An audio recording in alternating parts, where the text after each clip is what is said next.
1 Kings chapter 19. Now Ahab told Jezebel everything Elijah had done and how he had killed all the prophets with the sword. So Jezebel sent a messenger to Elijah to say, "May the gods deal with me, be it ever so severely, if by this time tomorrow I do not make your life like that of one of them." Elijah was afraid and ran for his life. When he came to Beersheba in Judah, he left his servant there, while he himself went a day's journey into the wilderness. He came to a broom bush, sat down under it, and prayed that he might die. "I've had enough, Lord," he said. "Take my life. I am no better than my ancestors." Then he laid down under the bush and fell asleep. All at once an angel touched him and said, "Get up and eat." He looked around, and there by his head was some bread baked over hot coals, and a jar of water. He ate and drank, and then lay down again. The angel of the Lord came back a second time and touched him and said, "Get up and eat, for the journey is too much for you." So he got up and ate and drank.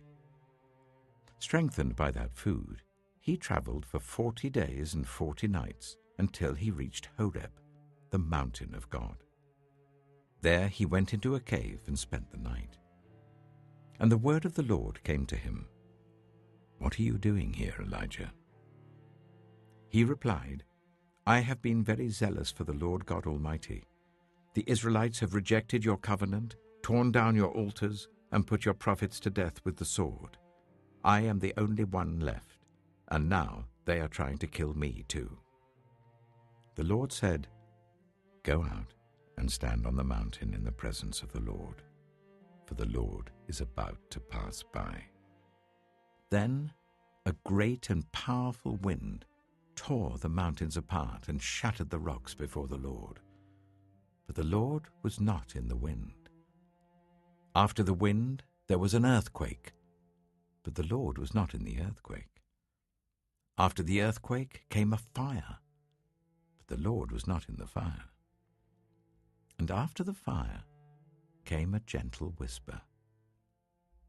When Elijah heard it, he pulled his cloak over his face and went out and stood at the mouth of the cave. Then a voice said to him, "What are you doing here, Elijah?" He replied, "I have been very zealous for the Lord God Almighty. The Israelites have rejected your covenant, torn down your altars, and put your prophets to death with the sword. I am the only one left, and now they are trying to kill me too." The Lord said to him, "Go back the way you came, and go to the desert of Damascus. When you get there, anoint Hazael king over Aram. Also anoint Jehu, son of Nimshi, king over Israel. And anoint Elisha, son of Shaphat, from Abel-Meholah, to succeed you as prophet. Jehu will put to death any who escape the sword of Hazael, and Elisha will put to death any who escape the sword of Jehu. Yet I reserve 7,000 in Israel, all whose knees have not bowed down to Baal, and whose mouths have not kissed him." So Elijah went from there and found Elisha, son of Shaphat. He was ploughing with 12 yoke of oxen, and he himself was driving the 12th pair. Elijah went up to him and threw his cloak around him. Elisha then left his oxen and ran after Elijah. "Let me kiss my father and mother goodbye," he said, "and then I will come with you."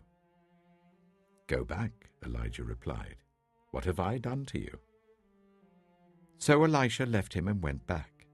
He took his yoke of oxen and slaughtered them. He burned the ploughing equipment to cook the meat and gave it to the people, and they ate.